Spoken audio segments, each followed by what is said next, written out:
Nous lisons aujourd'hui dans deux passages différents, Deutéronome chapitre 16, versets 9 à 13, 9 à 12 et Actes chapitre 2, versets 1 à 3. Nous lisons premièrement Deutéronome chapitre 16, versets 9 à 12. Si vous êtes là, nous lisons. Tu compteras 7 jours dès que la fossile sera mise dans les blés. Tu commenceras à compter 7 semaines. Puis tu célébreras la fête des semaines et tu feras des offrandes volontaires selon les bénédictions que l'Éternel ton Dieu t'aura accordées. Tu te réjouiras devant l'Éternel ton Dieu dans le lieu que l'Éternel ton Dieu choisira pour y faire résider son nom. Toi, ton fils et ta fille, ton serviteur et ta servante, le Lévi qui sera dans tes portes et l'étranger, l'offrant et la veuve qui seront au milieu de toi. Tu te souviendras que tu as été esclave en Égypte et que tu observeras et mettras ces lois en pratique. Nous lisons Actes chapitre 2, versets 1 à 3. Actes chapitre 2, versets 1 à 3. Le jour de la Pentecôte, ils étaient tous ensemble dans le même lieu. Tout à coup, il vint du ciel un bruit comme celui d'un vent impétueux, et il remplit toute la maison où ils étaient assis. Des langues semblables à des langues de feu leur apparurent, séparées les unes des autres, et se posèrent sur chacun d'eux. La parole du Seigneur. Alléluia. Merci beaucoup pour la chorale et aussi les moments de louange. Merci de préparer nos cœurs pour le service de ce matin. Premièrement, joyeuse fête des récoltes. La fête en hébreu, il y a deux mots qui décrivent la fête en hébreu. Le premier c'est Moed et l'autre c'est Hagag. Moed veut dire le temps choisi. Bien, même si nous, les êtres humains, ils ne sont pas familiers au calendrier de Dieu, aujourd'hui, c'est effectivement le temps qui a été choisi par Dieu pour que Dieu et nous puissions nous rencontrer. C'est une fête spéciale. Aujourd'hui, c'est l'une des trois plus grandes fêtes. Alléluia. Le terme Hagag veut dire festival, comme une grande fête. Et comme nous avons lu dans notre texte, euh, aujourd'hui c'est l'un de ces jours. Nous avons une grande fête, nous avons une grande joie. Et je prie, pas par notre propre force ou nos propres efforts, mais c'est notre Dieu et sa grâce inchangeable et que son Saint-Esprit avec nous va nous amener à lui rendre un culte agréable et à travers cette journée, cette fête spéciale. Comme nous avons lu nous avons vu lors de notre deuxième service, pasteur a parlé sur ce que c'est que la fête des moissons. C'est le 6e jour après le jour, n'est-ce pas, de la traversée. Et il a expliqué cela, n'est-ce pas, du jour où les enfants d'Israël ont été délivrés d'Égypte jusqu'au 15e jour suivant. Nous allons en fait visiter là où cette fête a commencé dans l'histoire. Et c'est cela, l'alliance du mont Sion. La première fois que Dieu a proclamé cette fête, n'est-ce pas, c'était sur la montagne Sion. Et cela fait partie de l'alliance de Dieu avec le peuple d'Israël. Mais avant de commencer, l'alliance est quelque chose dont nous devons prêter attention, ce terme-là. Chaque alliance dans la Bible nous montre deux choses. Que ce soit dans l'Ancien ou dans le Nouveau Testament, la plupart d'entre eux sont dans l'Ancien Testament parce que l'Ancien Testament est connu comme l'ancienne alliance, n'est-ce pas? Donc, toutes ces promesses-là nous démontrent deux choses. Premièrement, la crucifixion de Jésus-Christ pour pardonner nos péchés. Et deuxièmement, c'est le royaume de Dieu. Beaucoup de chrétiens aujourd'hui comprennent le Nouveau Testament. Ils comprennent cette belle promesse de Jésus. Mais beaucoup de nous ne sont pas véritablement familiers à l'Ancien Testament. Mais j'aimerais vous dire que jusqu'à ce que nous parvenons à la certitude de comment Jésus est venu comme étant le Fils promis, c'est-à-dire il est venu de cette même manière que Dieu a prophétisé des milliers d'années auparavant. Alors nous allons réaliser que cet homme est Dieu. Souvenez-vous, Israël n'était pas à mesure de reconnaître Jésus parce qu'il était humain. Il n'était pas à mesure de reconnaître Jésus-Christ parce qu'ils ne l'ont pas compris, cet Ancien Testament. Ils n'ont pas compris Moïse. Donc, à plusieurs reprises dans la Bible, Jésus a dit, si vous ne croyez pas à ce que Moïse a écrit, vous n'allez pas être à mesure de croire en moi. Alors aujourd'hui, puissions-nous réaliser l'importance de l'Ancien Testament et nous sommes très bénis de faire partie de cette église et aussi de toutes les églises dans le monde. Parce que notre Église investit suffisamment de temps dans l'enseignement de l'Ancien Testament pour prouver que Jésus-Christ est véritablement le Fils de Dieu. Amen. Alors, nous allons aller dans quelques versets. Nous allons aller dans Jean chapitre 5. Jean chapitre 5, verset 46 à 47. Nous allons réciter ces versets par la foi. Car si vous croyez Moïse, vous me croirez aussi, parce qu'il a écrit de moi. Mais si vous ne croyez pas à ses écrits, comment croirez-vous à mes paroles? N'est-ce pas? Combien croyons-nous à l'Ancien Testament? Nous ne comprenons pas l'Ancien Testament si nous ne pouvons pas croire en Jésus, si nous ne le comprenons pas. C'est Jésus lui-même qui a dit. Quels sont les livres que Moïse a écrits? On les appelle les Pentateuques, n'est-ce pas? Le premier, c'est Genèse. Deuxièmement, Exode. Ensuite, le troisième, Lévitique 4, Nombre et Deutéronome 5. Les 5 livres. Donc, cela veut dire que tous ces 5 livres, n'est-ce pas, qui ont été écrits par Moïse, parlent de qui? Jésus-Christ lui-même. Et nous allons voir les endroits où Jésus a reçu ces paroles de Dieu à travers ces 8 montées sur le mont Sinaï. Donc, nous allons aller dans un autre fait avant de continuer. Révérend Abraham Park a écrit le 7e livre et il a appelé ce 7e livre comme les 10 commandements. Mais il n'a pas dit seulement les 10 commandements. Il a dit, ceci est l'alliance pour toutes les générations, qui nous inclut. Ça, c'est une déclaration puissante. Il dit que cette alliance qui a eu lieu des milliers d'années, si vous ne comprenez pas l'Ancien Testament, ça demeurera juste pour nous une ancienne alliance. Mais si nous comprenons cette alliance en Jésus-Christ, alors nous saurons que cette alliance est toujours d'actualité présentement. Pas seulement maintenant, mais jusqu'à la fin des temps. Nous allons aller dans Ésaïe 41.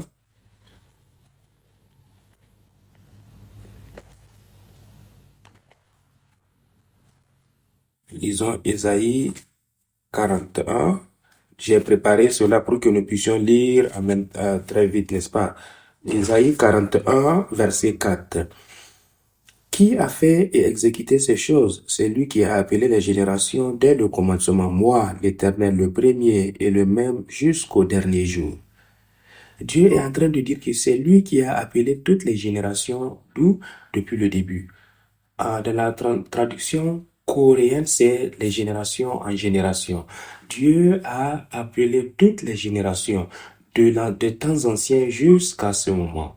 Donc, parce que Dieu a appelé, n'est-ce pas, chacun d'entre nous a appelé toutes ces générations, ce même Dieu-là, effectivement, est le gouverneur souverain de toute l'histoire de ces générations. Amen. Tout ce qui se passe dans la vie de ces générations est contrôlé par Dieu lui-même, parce que c'est lui qui appelle. Donc, lorsque Dieu a donné, n'est-ce pas, cette alliance sur le mont Sion, il a dit ceci, cette alliance n'est pas seulement, elle n'est pas seulement pour vos ancêtres, cette alliance n'est pas seulement pour vous en ce moment qui êtes vivants, n'est-ce pas? Cette alliance est même pour ceux qui ne sont pas encore nés, qui ne sont pas avec nous. Est-ce que nous pouvons voir ce verset dans Deutéronome, chapitre 29, verset 14 à 15. Nous allons voir ce verset, ce que Dieu est en train de dire. Vous voyez l'alliance Du mont Sion est très importante pour nous en tant que chrétiens. Elle tient, elle contient une efficacité éternelle. Deutéronome 29. Ce n'est point avec vous seul que je traite cette alliance consacrée avec serment. Mais c'est avec eux qui sont ici parmi nous, présents en ce jour devant l'Éternel, notre Dieu, et avec ceux qui ne sont pas ici parmi nous. C'est comme moi, je n'étais pas présent lorsque Dieu a ratifié, n'est-ce pas, cette alliance, mais nous sommes présents. Donc Dieu nous a déjà inclus dans ce verset, n'est-ce pas? Donc c'est cela l'alliance éternelle pour toutes les générations. Et comme le livre 7 est titré. Alors, voyons voir comment Moïse a ratifié cette alliance à notre nom. Par cela, vous savez déjà que Moïse est l'image de notre véritable médiateur, notre seul et unique médiateur, ce temps parfait, ce Dieu Jésus-Christ. Donc, mettons nos lunettes pour bien voir Jésus à travers Moïse.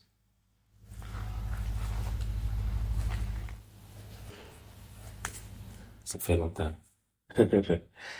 Donc, Exode,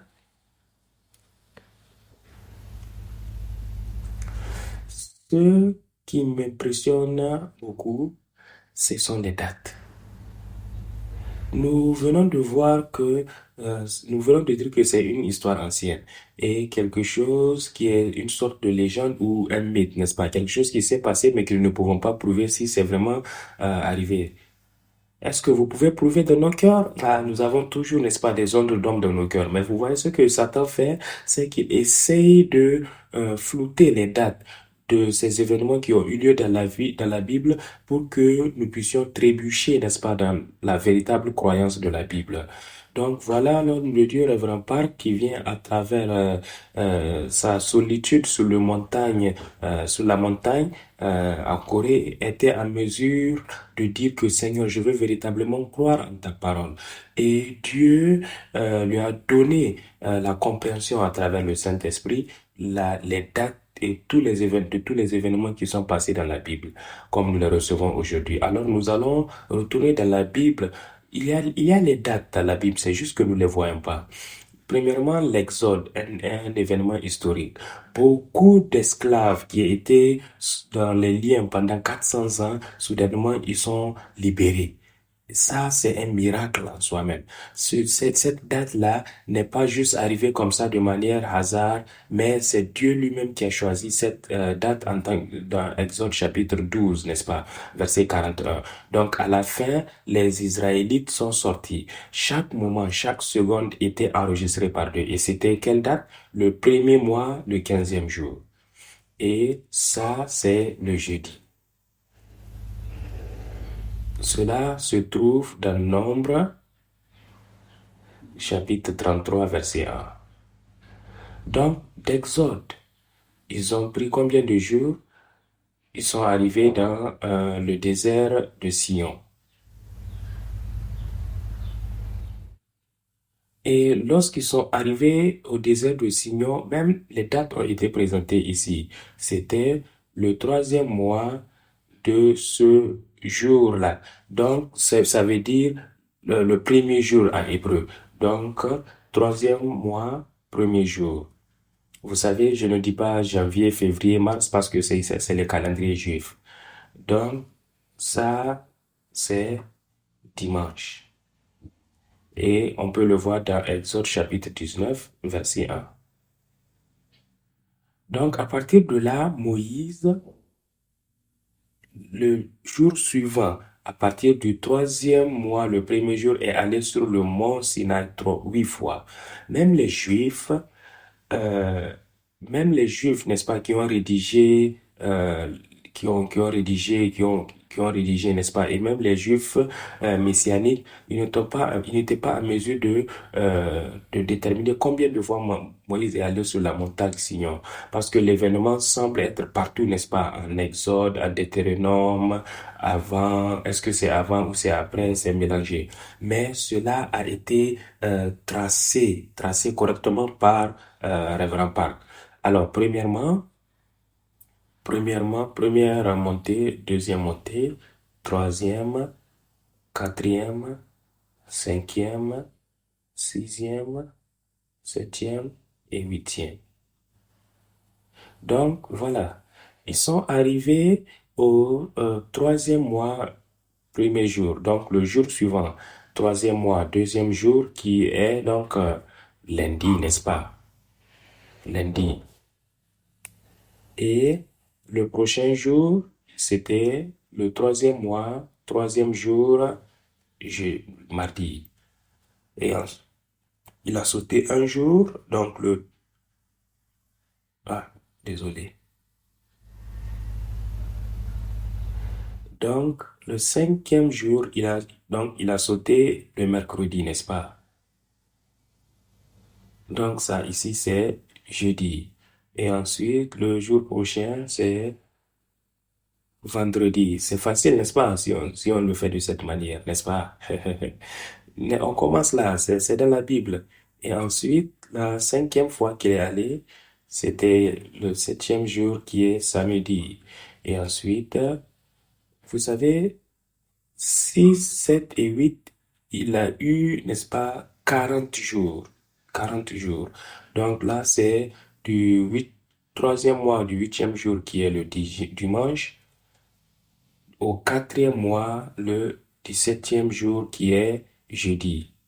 30 jours. Et ici, c'est 40. Donc, il est revenu de la montagne et il est retourné le jour suivant.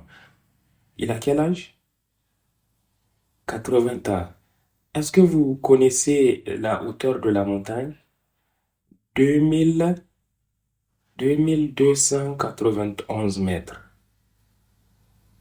Lorsque nous sommes allés à Kenya, à ce plateau qu'on appelle Keningam, il est aussi haut que la montagne Pekdo en Corée du Nord, n'est-ce pas? 2700 mètres. Et lorsque j'ai essayé de me baisser pour prendre quelque chose, je manquais déjà de souffle. Mais là, l'homme de Dieu est allé, est descendu. C'est quelque chose d'inimaginable. Vous pouvez voir la puissance de Dieu qui était avec lui. Donc, vous pouvez voir combien un homme a souffert au nom de toute nation. Vous pouvez voir comment dur et difficile c'était pour faire une promesse, pour avoir une promesse avec Dieu. Donc, il a reçu ça très facilement, n'est-ce pas? Mais ça lui a pris beaucoup de sacrifices. Ça manifeste qui est Jésus. Donc, euh, donc, les jours, nous sommes là. Donc, il est retourné le quatrième mois du 18e jour, c'est vendredi. Et il, il est resté jusqu'au cinquième mois, 28e jour, n'est-ce pas, qui est mardi. Vous pouvez vous demander, mais attendez, ici on a 18, 28, qu'est-ce qui se passe, n'est-ce pas? Moi, j'ai posé cette question. Ah, il y a une erreur ici. En fait, vous devez considérer qu'il y a 29 jours dans certains mois et 30 jours dans certains mois. Premier mois, 30 et les autres ont 30, n'est-ce pas? Même novembre a 29. Donc, c'est pour ça que vous voyez cette différence. Donc, ne commencez pas à dormir. Nous venons juste de commencer. Donc, le huitième jour, donc nous sautons un jour ici, n'est-ce pas? Quelque chose s'est passé. Donc, mercredi. Et du 30 qui va être jeudi, jusqu'au septième mois, dixième jour, qui est lundi. On commence par lundi et ça finit par lundi. Donc, ça fait 40 jours. Donc, combien de jours est-ce que Moïse a pris au total pour rédiger cette alliance pour le peuple d'Israël? C'est facile. 40 jours plus 40 plus 40, n'est-ce pas? Nous avons déjà 120 jours. Et 1, 2, 3, 4, 5, 6 et 7. Donc, au total, 127 jours. Donc, voyons cela de plus près. Alors, allons au premier jour.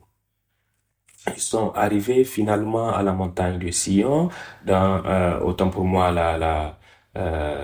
le désert, n'est-ce pas? Et voilà la montagne qui est 2291 mètres, n'est-ce pas?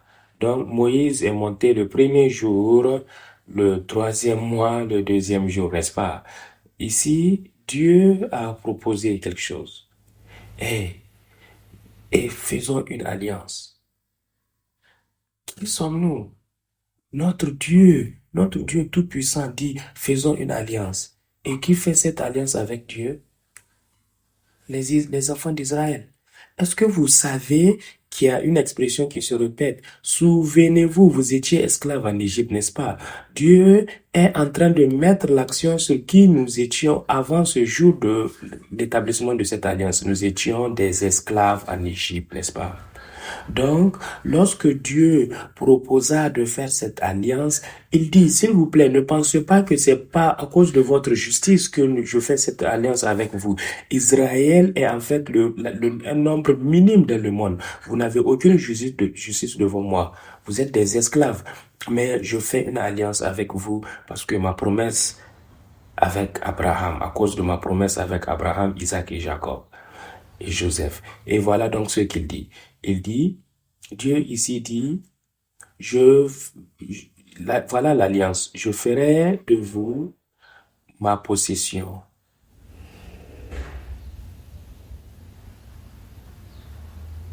C'est Ségoula en hébreu.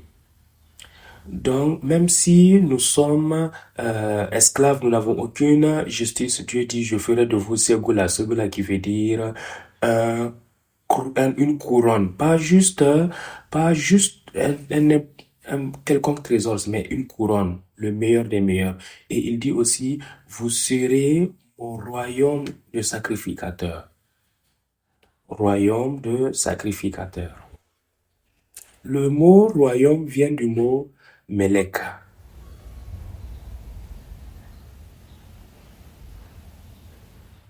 Le mot Meleka veut dire roi. Donc, ce que cela veut dire, c'est que les Israélites qui sont devenus sacrificateurs qui veut dire une personne qui est entre Dieu et l'homme, n'est-ce pas? Donc, en tant qu'individu ou bien en tant que nation, qu'est-ce que nous faisons? Qu'est-ce que les sacrificateurs font? Est-ce qu'ils peuvent aller dans le monde et vivre? Non. La seule chose que les sacrificateurs font toute leur vie, c'est de servir Dieu et aussi servir le peuple. Cela veut dire que toute la nation d'Israël, leur travail, c'était d'aider les autres nations à venir vers Dieu, n'est-ce pas? C'était leur rôle en tant que nation. Mais qu'est-ce que les enfants d'Israël ont fait? Parce que je suis choisi de Dieu, les Samaritains doivent être brûlés dans le feu parce qu'ils sont pécheurs. Ils n'ont pas compris, n'est-ce pas, ce terme royaume de sacrificateurs. Donc, dans 1 Pierre, chapitre 2, verset 9, qu'est-ce que Dieu dit? Aujourd'hui, en Christ, tous nous sommes des sacrificateurs. Mais quel type de priest? De sacrificateurs? Nous sommes des sacrificateurs du royaume. C'est-à-dire, ceux qui servent comme les sacrificateurs de Dieu seront des rois. Ils auront cette domination et cette souveraineté pour dominer sur tout le monde. C'est la promesse que Dieu a faite avec Israël. Quelque chose de merveilleux, c'est que le fondateur de Corée, lors des années passées, en Corée, son nom c'est Tangun Wakam. Tangun Wakam.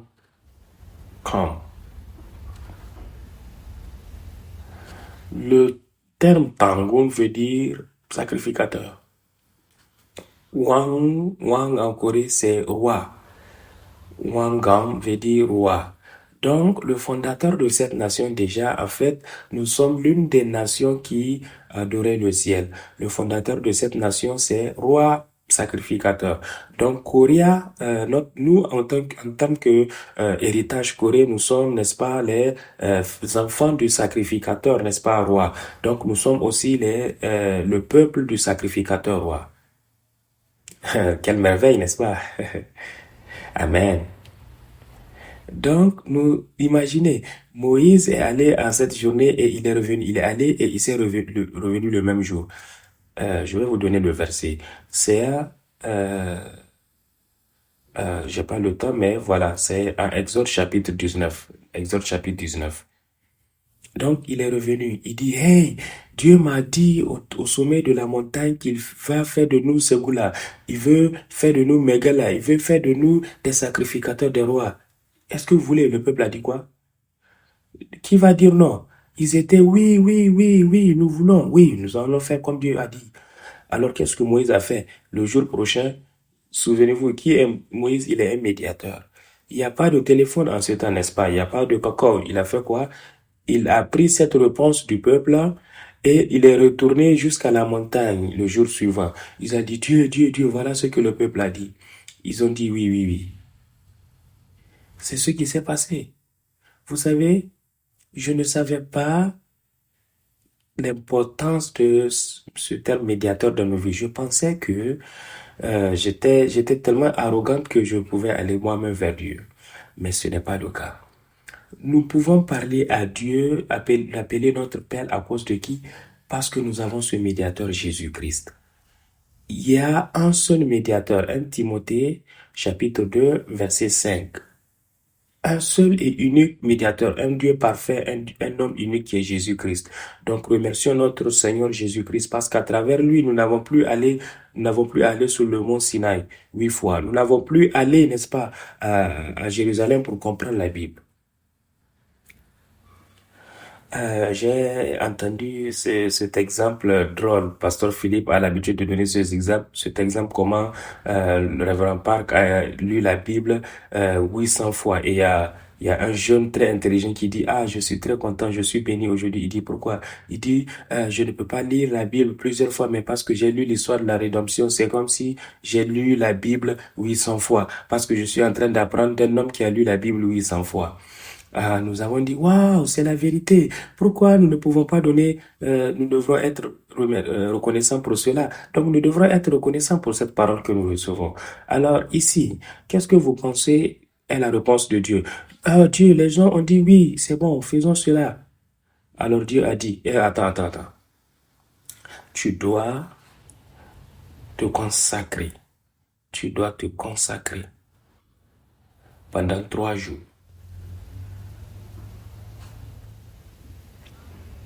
Je ferai une alliance avec toi, moi-même descendra sur la montagne. Parce que je descends sur la montagne physiquement, tu dois t'assurer que tout le monde est consacré pendant 3 jours. Au 3e jour, je serai avec vous sur la montagne. C'est ce que Dieu dit.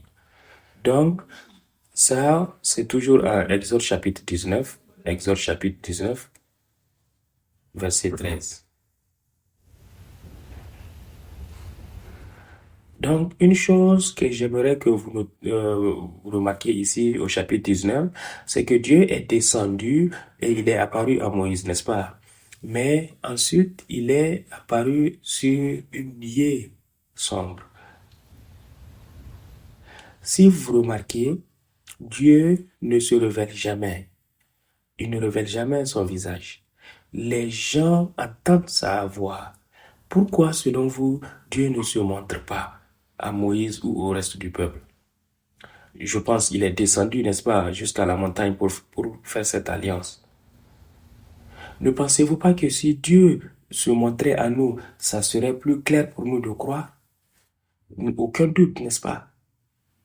Mais Dieu ne le fait pas. Il dit, je laisse le peuple ici et je te parle à toi afin que le peuple croie en toi. Vous voyez, le peuple s'est retourné contre Moïse parce qu'il n'avait pas confiance. De cette même manière, le peuple d'Israël n'a pas cru en Jésus parce qu'il était un être humain. Donc Jésus a dit, je vous dis ce que j'ai reçu du Père. Mais selon vous, pourquoi Dieu a passé par cette voie? La seule raison pour laquelle Dieu ne va pas se montrer, c'est pour que la parole soit exaltée. Le peuple va croire en Dieu, pas en le voyant, mais en entendant sa parole et en croyant en la parole, parce que Dieu est la parole au début. Comme Jean chapitre 1, verset 3 dit. Donc, si vous pleurez pour dire, ah Dieu, je veux te voir pour croire, alors peut-être que tu dois changer ta façon de prier, n'est-ce pas? Enseigne-moi comment te croire. C'est cela la prière. Et il va s'assurer que sa voix se fasse entendre dans ton esprit, dans ton cœur, et que tu ne vas plus jamais douter. Donc, c'est ce que cette nuée veut dire. Alors, Moïse est retourné à la montagne, n'est-ce pas? Il est allé sur cette montagne aussi haute. Il a dit, les gens ont dit d'accord. Et il a dit, descends encore, dis-leur d'être sacrifiés, de laver leurs vêtements, n'est-ce pas? Alors Moïse est descendu encore le même jour et il dit, ok, voilà ce que Dieu a dit. S'il vous plaît, lavez vos vêtements, lavez-vous, nettoyez-vous, n'allez pas vers vos femmes pendant 3 jours. Et Dieu, le peuple a dit d'accord. Donc c'est pour ça que nous avons un jour qui manque ici. Et ensuite, au troisième jour, donc finalement Dieu est en train de descendre. Alors Moïse est monté. Et ce qui s'est passé, je vais faire ce dessin, n'est-ce pas? Le voici la montagne de Sion et Dieu que vous vous souvenez. Donc, Moïse dit, ok, c'est le jour, au troisième jour, nous allons aller, n'est-ce pas, à la montagne. Et ici, Dieu dit, hé, est-ce que tu as dit au peuple qu'il ne peut pas venir à la montagne? Moïse a dit, quoi? Bon, oui. Il dit, je descends. Et quiconque me voit et qu'il est dans le péché, je vais l'exterminer. Dieu dit, assure-toi qu'ils se sont consacrés et dis-leur qu'ils ne peuvent pas venir à cette montagne sainte. Alors, avec cette anticipation, il est monté, mais il est revenu. Mais avant de revenir, Moïse, dans son entendement, il m'a dit, mais Dieu, je leur ai déjà dit très bien que si vous voyez Dieu dans cet état, vous serez tués. Assurez-vous de ne pas vous approcher. Je leur ai dit ça. Et Dieu était fâché. Il dit, non, descends. Avertis-leur qu'ils ne peuvent pas venir à côté de la montagne. Alors c'est comme si c'est Dieu, n'est-ce pas? Mais qu'est-ce que Dieu essaie de faire? Nous savons que en ce jour-là, euh, ce troisième mois, sixième jour, vendredi, c'était un grand jour. C'est un jour où Dieu fait son alliance avec Israël. Donc jusqu'à ce que ce jour arrive, il ne veut pas que personne meure. Donc, Dieu a fait tout pour préserver toute âme. Même si vous êtes ignorant, même si vous pensez que vous êtes nettoyé, vous êtes pur, Dieu ne veut perdre aucune âme. Donc, il a fait cet avertissement. Et ceci se trouve au chapitre 19, versets 16 à 19. Donc, le peuple, pendant ces 3 jours-là, se sont véritablement consacrés. Ils savaient qu'ils ne pouvaient pas approcher la montagne de Dieu. Et ensuite, finalement, à ce jour, Dieu est descendu sur la montagne. Il y a eu, n'est-ce pas, de la lumière, de l'éclair, du tonnerre, il y a eu le feu sur la montagne. Le peuple avait tellement peur à regarder la montagne. Et Dieu a parlé. Exode chapitre 20. Il a donné les 10 commandements.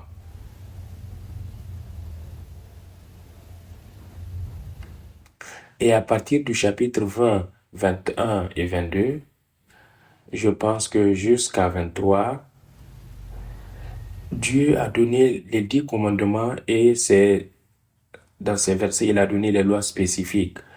Et il a donné, n'est-ce pas, comment faire le tabernacle. Donc ici, lorsque Dieu est descendu, pour la première fois dans l'histoire du monde, Dieu a parlé avec sa propre voix au peuple. Donc les peuples ne pouvaient pas le voir, mais ils ont entendu sa voix. Et le peuple, personne ne leur a dit d'être effrayés, n'est-ce pas, et de vénérer Dieu, mais juste en entendant la voix de Dieu, ils ont entendu comme s'ils allaient mourir déjà. Cela montre combien un homme pécheur ne peut pas s'approcher de Dieu. Naturellement, nous savons que nous allons mourir, n'est-ce pas? C'est une grande révérence. Donc le peuple a dit, ah, vous savez, Moïse, s'il te plaît, ne laisse pas à Dieu nous parler, sinon nous allons mourir. Donc Moïse, s'il te plaît, est-ce que toi, tu peux aller parler à Dieu, recevoir la parole de Dieu et venir nous l'apporter? Alors ici, Moïse est devenu le véritable médiateur pour tout le peuple. Donc, maintenant, pour retourner aux dates. Ceci, c'est le 3e mois, 6e jour. C'est exactement le 50e jour depuis qu'ils ont été libérés d'Égypte. Donc, c'est le 1er mois, 15e jour, n'est-ce pas? Et ici, c'est le 6e jour. Donc, ça fait exactement 50e jour. Et qu'est-ce qui s'est arrivé au 50e jour? Comme nous l'avons vu, n'est-ce pas, de notre étude, c'était le jour de la Pentecôte. Le Seigneur Jésus-Christ, tout ce qu'il fait, il ne fait rien par sa propre initiative. Il fait tout conformément à la promesse de Dieu.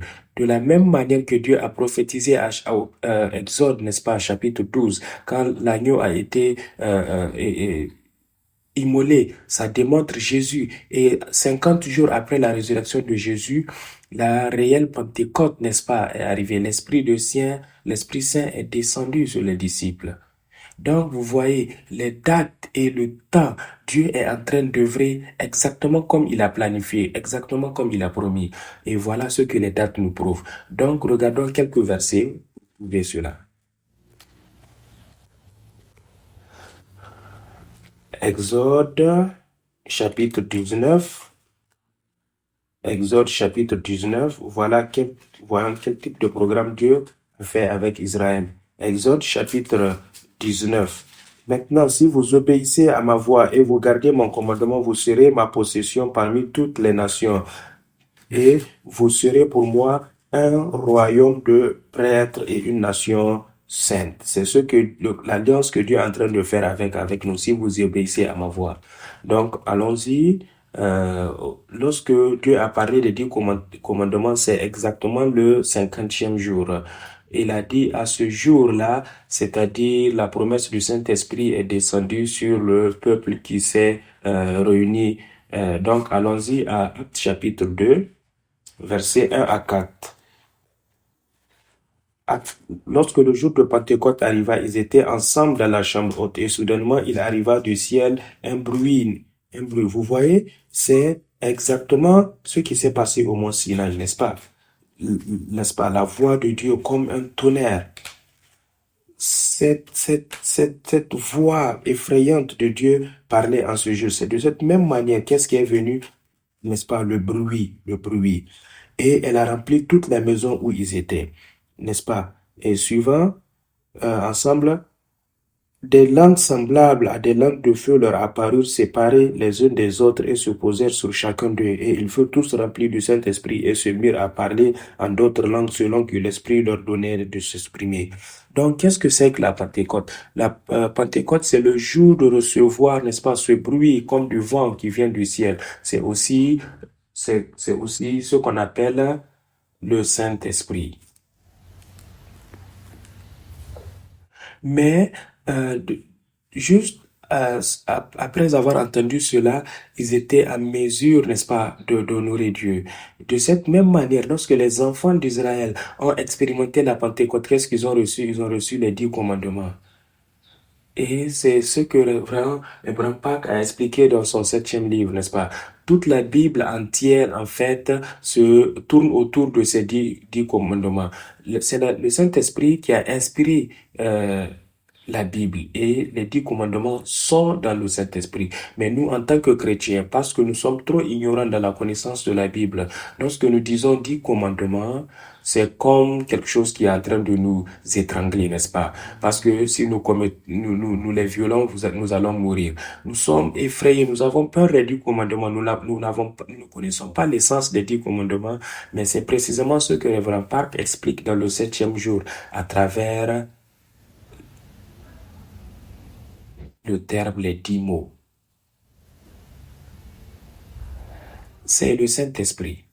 C'est la Bible. C'est l'essence même de la Bible. Donc, lorsque nous recevons l'Esprit Saint, il ne peut pas venir sans la parole de Dieu. L'Esprit de Dieu doit venir avec la parole de Dieu. Et c'est ce que Dieu leur a donné. Donc, qu'est-ce qui s'est passé le jour suivant? Maintenant que Dieu a donné sa parole pour que le peuple l'entende. Et maintenant que Moïse est le médiateur et il a délivré la parole de Dieu aux gens, le peuple était toujours esclave, n'est-ce pas? Mais tout a changé. Pas à cause des 10 commandements. À cause de la parole de Dieu, tout a changé. Et ce qui s'est passé, c'est que le jour suivant, ils ont ratifié l'alliance. Une autre chose, la nuit est descendu. Cette même nuit, Moïse est descendu parce que chaque jour, il monte et il descend. Cette nuit, il est descendu et il a donné toute la parole au peuple. Et vous savez ce qu'il a fait? Il a rédigé un livre. Nous allons lire cela.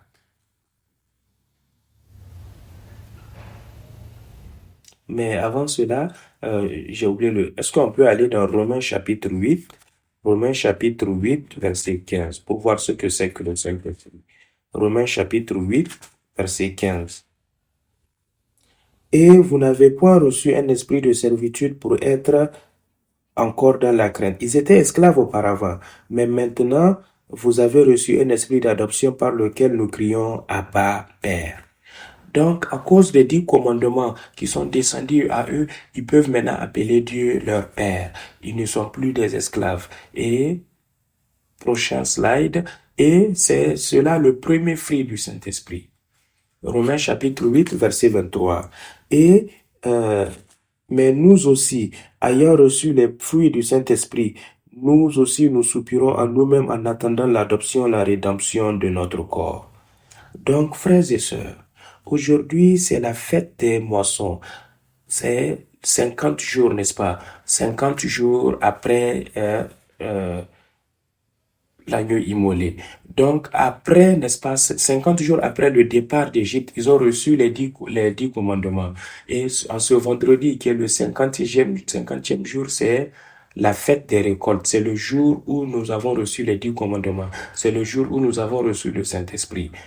Donc, le premier fruit du Saint-Esprit. Donc, qu'est-ce que Dieu veut? Qu'est-ce que Dieu veut de nous en ce jour? En ce jour de fête. Donc, en effet, les enfants d'Israël ont eu cette cérémonie. Et lors de cette cérémonie d'alliance, en fait, Moïse lisait le livre qu'il a écrit toute la nuit. Et lorsqu'il lit le livre, le peuple dit, oh, ça c'est la parole de Dieu. Et ils disent Amen. Ils vont obéir. Et ensuite, il prend le sang et il va asperger le sang sur l'autel de l'Holocauste et aussi sur le peuple et aussi sur le livre de l'Alliance. Donc, cela a été fait avec du sang.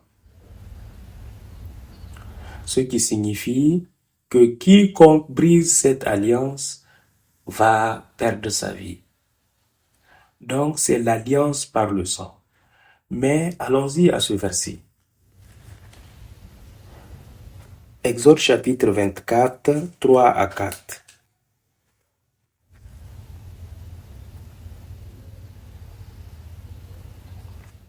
« 24, 3 et 4.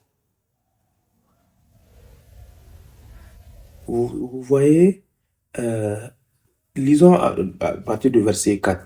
Moïse écrivit toutes les paroles de l'Éternel.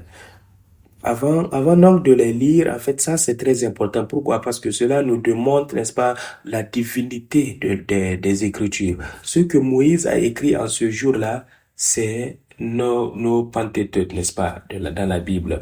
Toutes les paroles, toutes les Écritures dans la Bible ont écrit précisément de cette manière.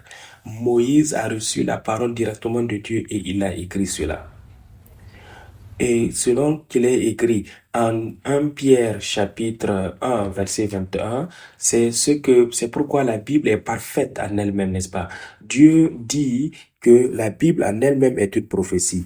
Lisons ce verset qui est très important, 2 Pierre chapitre 1 verset 20. Mais sachez ceci premièrement, qu'aucune prophétie de la parole est suffisante en elle-même. Pourquoi? Parce que aucune prophétie n'a été faite par l'acte d'un être humain, mais c'est poussé par le Saint-Esprit que des hommes ont parlé de la parole de Dieu, exactement comme Moïse l'a fait. C'est pour cela que Dieu a dit, cherchez dans les Écritures et voyez si quelque chose qui manque. C'est mon livre parfait. Ça, c'est dans Ésaïe 33, verset 34, verset 16. Cela prouve, n'est-ce pas, la divinité, la nature divine de la parole de Dieu. C'est ce qu'on appelle la révélation spécifique de Dieu. Et vous l'avez avec vous. Lisons, cherchez dans le livre du Seigneur et lisez. Donc, est-ce que une parole manque? Rien ne manque parce que sa parole, sa bouche l'a commandé et son esprit l'a rassemblé. Donc, c'est cela la première Bible ici. Moïse l'a rédigée. Donc, c'est quelque chose que toute parole ici, c'est Dieu lui-même qui a inspiré cela. Et nous avons plus suffisamment de temps, nous allons sauter cette partie. Et après cela, ils ont un repas d'alliance avec Dieu. Donc finalement, ils sont en mesure d'aller sur la montagne. Moïse, Aaron, Nadab, Abihu et aussi 70 anciens. Ces leaders sont allés sur la montagne. Souvenez-vous, à ce jour, Dieu a dit, s'il vous plaît, ne venez pas.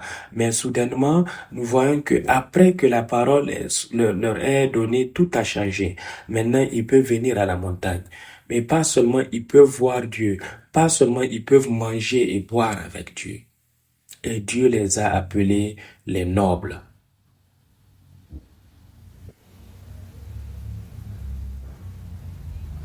Ils étaient les esclaves auparavant, mais maintenant ils sont des notables, des nobles. Donc croyez s'il vous plaît que étant ceux qui ont reçu la parole de Jésus-Christ, nous avons tous été transformés en personnes nobles, qui peuvent avoir une relation avec Dieu, qui peuvent communier avec lui, qui peuvent manger et boire pour la gloire de Dieu.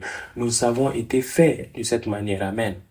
Donc après cela, la question est, est-ce que nous pensons que cela est fini? Cela doit être fini, n'est-ce pas? Ils ont l'alliance. Ok. Mais ce n'est pas fini. Nous savons qu'il y a encore 40 jours, 3 fois qui nous attendent. Donc, je pense que comme nous n'avons pas suffisamment de temps, je vais m'arrêter là. Nous allons voir les prochains 40 jours. Pourquoi ces prochains 40 jours sont nécessaires? Pourquoi Dieu ne s'est pas arrêté là, n'est-ce pas? Il les a appelés les nobles. Maintenant ils sont le peuple, n'est-ce pas, de l'alliance. Mais ici, Dieu dit à Moïse, nous lisons un verset avant de finir. Exode chapitre 24, verset 12. Vous voyez, Révérend Park a présenté cela de manière systématique dans l'histoire du monde pour que nous puissions réviser toute cette histoire, n'est-ce pas? Et je pense qu'en 45 minutes, c'est pas possible. Mais lisons ce verset pour terminer. Exode 24, verset 12. Ça, c'est c'est chapitre 20, 21 et ici à 24, Dieu dit. Lisons. L'Éternel dit à Moïse, monte vers moi sur la montagne et reste là. Je te donnerai des tablettes de pierre. La loi et les ordonnances que j'ai écrites parlent pour leur instruction. Pourquoi cela est-il nécessaire? Vous voyez, Dieu dit, demeure ici. Pourquoi? Ça veut dire que Moïse ne va pas descendre le même jour, n'est-ce pas? Pourquoi ces 2 tablettes sont nécessaires? Nous allons voir ça prochainement. Prions. Notre Père, nous te remercions infiniment de nous amener à travers cette fête de la moisson. Et même si nous venons en ce jour, nous le considérons comme un autre jour de l'année, Éternel, tu as déjà mis ce jour à part comme étant une grande célébration pour te rencontrer. Père, s'il te plaît, ouvre nos cœurs et aide-nous à comprendre ton cœur. Combien, Seigneur, tu désires nous rencontrer. Combien tu désires nous voir véritablement nous réjouir en toi pour l'œuvre miraculeuse que tu fais de notre vie à travers Jésus. Père, aide-nous à croire véritablement à l'œuvre de Jésus-Christ, car tout ce qu'il a fait a été prophétisé et a été promis et s'est accompli conformément à ta parole. Puissions-nous entendre ta parole et grandir de notre foi qui est suffisante pour te plaire, afin que nous puissions être véritablement, Éternel, être enlevés avec toi à la fin du temps. Père, bénis chacun des membres de notre Église, que nous soyons remplis de ton Saint-Esprit en ce jour. Il y a beaucoup de choses que nous ne comprenons pas encore. Souvent, la Bible devient quelque chose qu'on ne comprend pas, mais s'il te plaît, Père, ouvre nos cœurs et aide-nous à avoir soif et à avoir faim de ta parole, à vouloir comprendre et à vouloir obéir. Que ces échos des enfants d'Israël qui disent nous allons obéir à la parole de Dieu soient pour nous aujourd'hui. Merci pour cette journée. Au nom puissant de Jésus. Amen.